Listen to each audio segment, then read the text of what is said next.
Na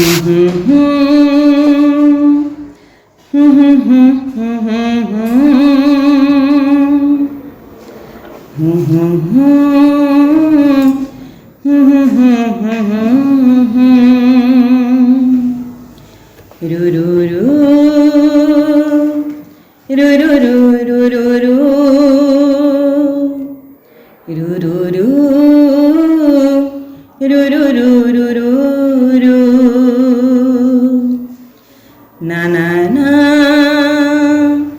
na na na na na na na na na na na na na na na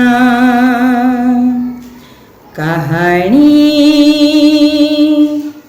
कहानी कहानी शीत गार कहानी कहानी कहानी कहानी यही तो नंदुर कहानी हा हा हा हा हा हा हा हा हा हा हा हा हा हा हा हा ମୁଁ ମୋ କୁଳ ବୃଦ୍ଧ ମୁଁ ଜାତି ଶ୍ରେଷ୍ଠ ମୁଁ ଜାତି ସମାଜ हा हा ha ha ha ha ha ha ha ha କିନ୍ତୁ କାହିଁକି ଆସିଛ? ଭାବିଛ ବିନା ପ୍ରାୟଶ୍ଚିତରେ ରକ୍ଷା ପାଇଯିବ? ପ୍ରାୟଶ୍ଚିତ କିନ୍ତୁ କାହିଁକି? ମୂର୍ଖ ପାପୀ ମୁଁ କ'ଣ ବ୍ରହ୍ମ ହତ୍ୟା କରିଛି?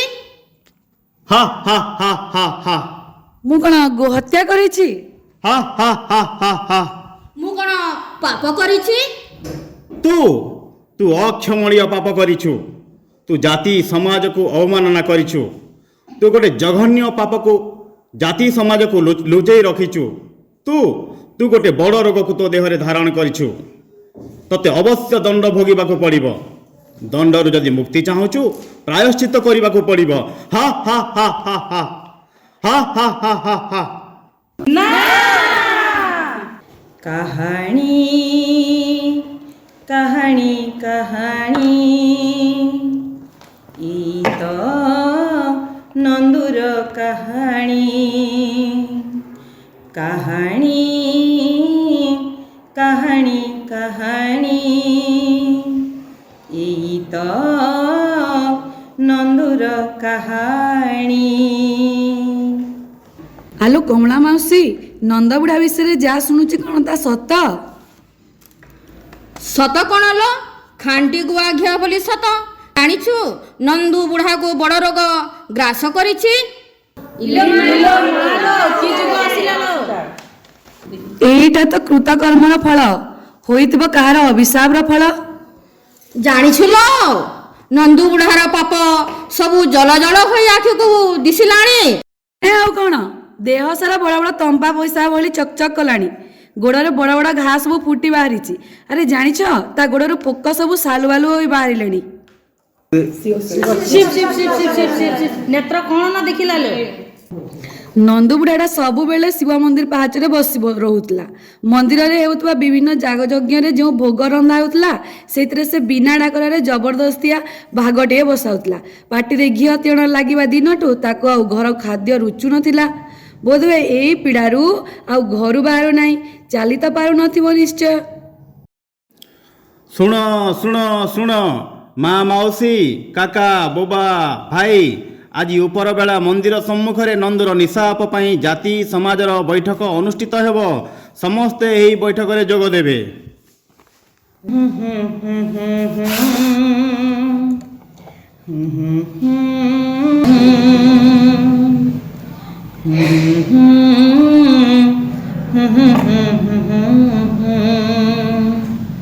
na na na na na na na na na na na na na na na na na na कहानी कहानी कहानी शीत नंदुर कहानी कहानी କାହାଣୀ କାହାଣୀ ଏଇ ତ ନନ୍ଦୁର କାହାଣୀ। ହଇରେ ଲକ୍ଷଣ, ଏତେ ବଡ଼ ପାପ କଥା ତୋ ଘରେ ପ୍ରକାଶ ହେଲାଣି, ଆଉ ତୁ କେମିତି ଜାତି ସମାଜକୁ ଲୁଚାଇ ରଖିଛୁ? ମୋର ବଡ଼ ଭୁଲ ହେଇଯାଇଛି ବାବା, ମୋତେ ଏ ବିଷୟରେ କିଛି ଜଣା ନଥିଲା। ଆଶ୍ଚର୍ଯ୍ୟ, ସବୁ ପୂର୍ବ କର୍ମର ଫଳ ତୋ ଘରେ ପାକଳ ହେଲାଣି, ଆଉ ତୁ କହୁଛୁ କିଛି ଜାଣିନୁ। ଜାଣିଛୁ ଏହାର ପରିଣାମ କ'ଣ ହେବ? ଏହାର କ'ଣ କିଛି ପ୍ରତିକାର ନାହିଁ ବାବା? ଏତେ ବଡ଼ ଜଘନ୍ୟ ପାପ ପୁଣି ପ୍ରତିକାର? ହା ହା ହା। ଆଜ୍ଞା, ସ୍ୱାସ୍ଥ୍ୟ କେନ୍ଦ୍ରରୁ ସରକାରୀ ଚାକିରିଆ ନିରାକାର ବାବୁ ଆସିଛନ୍ତି। ଆଜ୍ଞା ଆସନ୍ତୁ ଆସନ୍ତୁ, କିଛି କାମ ଥିଲା କି? ସମସ୍ତ ବୟୋଜ୍ୟେଷ୍ଠମାନଙ୍କୁ ମୋର ନମସ୍କାର। ପ୍ରକୃତରେ ଏହା ଏକ ବଡ଼ ରୋଗ ବୋଲି କିଛି ନାହିଁ। ଏହା ଏକ ଭ୍ରାନ୍ତ ଧାରଣା ଓ ଅନ୍ଧବିଶ୍ୱାସ। ଏହା ଏକ ଜୀବାଣୁଜନିତ ଡିଆଁ ରୋଗ ଅଟେ। ଔଷଧ ଖାଇଲେ ଏହି ରୋଗ ଭଲ ହୋଇଯିବ, ଯାହାକି ମାଗଣାରେ ଆମ ସମସ୍ତ ସ୍ୱାସ୍ଥ୍ୟକେନ୍ଦ୍ରରେ ଉପଲବ୍ଧ। ଏହାର ଔଷଧ ସମସ୍ତ ସ୍ୱାସ୍ଥ୍ୟକେନ୍ଦ୍ରରେ ମାଗଣାରେ ମିଳେ। ଲକ୍ଷଣ ଦେଖାଗଲେ ତୁରନ୍ତ ଆଶା ଦିଦିଙ୍କ ସହିତ ଯୋଗାଯୋଗ କରନ୍ତୁ। ଦେଖନ୍ତୁ, ସରକାରୀ ଆଉ ଡାକ୍ତରିଆ ଲୋକ ବୋଲି ଆମେ ସବୁ ଆପଣଙ୍କୁ ଆମେ ସମ୍ମାନ ଦେବୁ। ଏହାର ଅର୍ଥ ନୁହେଁ ଯେ ଆପଣ ଆମର ରୀତିନୀତି ପରମ୍ପରାରେ ଅଯଥା ବିଭ୍ରାନ୍ତି ସୃଷ୍ଟି କରିବେ। ଦୟାକରି ଆପଣ ଅଯଥାରେ ଆମ ଜାତି ସମାଜର କଥାରେ ମୁଣ୍ଡ ପୁରାନ୍ତୁ ନାହିଁ। ଆମ ଧର୍ମ କର୍ମ ନୀତି ନିୟମରେ ବିଭ୍ରାନ୍ତି ସୃଷ୍ଟି କରନ୍ତୁ ନାହିଁ। ଭଲ ହେବ ଆପଣ ଏଠୁ ଚାଲିଯାଆନ୍ତୁ। ହଁ ହଁ ଆଜ୍ଞା, ଏହା ଜାତି ସମାଜର କଥା। ଏଠାରେ ମେଡ଼ିକାଲ ପାଠ ଚଳିବ ନାହିଁ। ଆପଣ ଦୟାକରି ଏଠାରୁ ଚାଲିଯାଆନ୍ତୁ। ଆଜ୍ଞା, ଯାହା ଆପଣଙ୍କ ଇଚ୍ଛା, କିନ୍ତୁ ମୋ କଥା ଟିକେ ନିଶ୍ଚୟ ବିଚାର କରିବେ। ଅନ୍ଧବିଶ୍ୱାସର ବଶବର୍ତ୍ତୀ ହୋଇ ଭୁଲ ନିଷ୍ପତ୍ତି ନେବେ ନାହିଁ ବୋଲି ମୁଁ ଆଶା କରୁଛି। ଦେଖ ଲକ୍ଷଣ, କିଏ କ'ଣ କହିଲା ଆମର ଶୁଣିବାର ନାହିଁ। ଆମର ତ ପୁଣି ନୀତି ନିୟମ ବୋଲି କିଛି ଗୋଟେ ଅଛି। ସେଇ ଜାତି ସମାଜର ନୀତି ଅନୁସାରେ ଅବଶ୍ୟ ଦଣ୍ଡବିଧାନ ହେବ। ଏହାର କ'ଣ କିଛି ପ୍ରାୟଶ୍ଚିତ ନାହିଁ ବାବା? କୌଣସି ପ୍ରାୟଶ୍ଚିତ ନାହିଁ? ଅଛି ରେ ବାପ, ସବୁ ପାପ କର୍ମର ପ୍ରାୟଶ୍ଚିତ ଅଛି, କିନ୍ତୁ ତୋତେ କେତୋଟି ନିୟମ ମାନିବାକୁ ପଡ଼ିବ। ନିୟମ? ହଁ ନିୟମ। ତୋ ବାପାକୁ ଗାଁ ବାହାର ଏକ ନିକାଞ୍ଚନ ସ୍ଥାନରେ ରଖିବାକୁ ପଡ଼ିବ। ଗୋଡ଼ରୁ ପୋକ ଝଡ଼ିବା କୌଣସି ଛୋଟମୋଟିଆ ପାପ ନୁହେଁ ରେ ବାପା।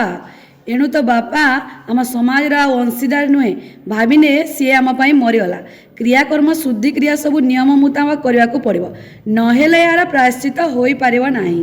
ତୋତେ ଆମେ ଏଇଥିପାଇଁ ବାଧ୍ୟ କରିବୁ ନାହିଁ। ଯଦି ତୁ ଏସବୁ ନିୟମ ମାନିବାକୁ ଚାହୁଁନାହୁଁ, ତେବେ ତୋତେ ଆମ ଜାତି ସମାଜରୁ ବାସନ୍ଦ କରିବାକୁ ବାଧ୍ୟ ହେବୁ।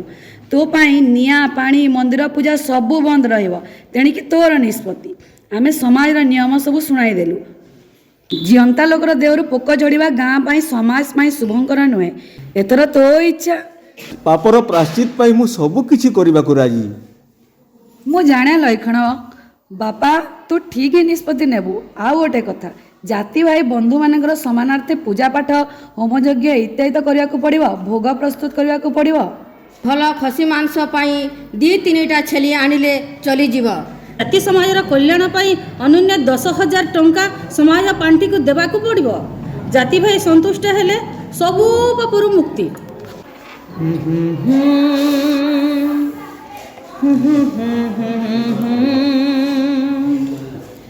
ନା ନା ନା ନା ନା ନା ନା ନା ନା କାହାଣୀ ନା ନା ନା ନା ନା ନା କାହାଣୀ କାହାଣୀ କାହାଣୀ ଏଇ ତ ନନ୍ଦୁର କାହାଣୀ। ନା ନା ନା ନା ନା ନା ନା ନା ନା ନା ନନ୍ଦୁର କାହାଣୀ।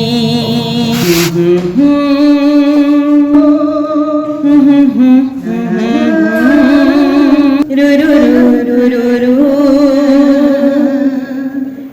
ରୁ ରୁ ରୁ ରୁ ରୁ ରୁ ରୁ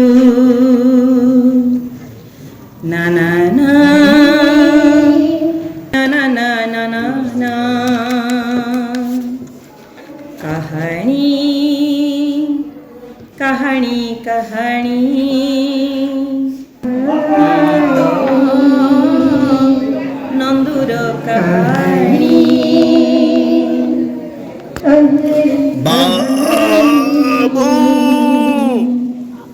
ବାବା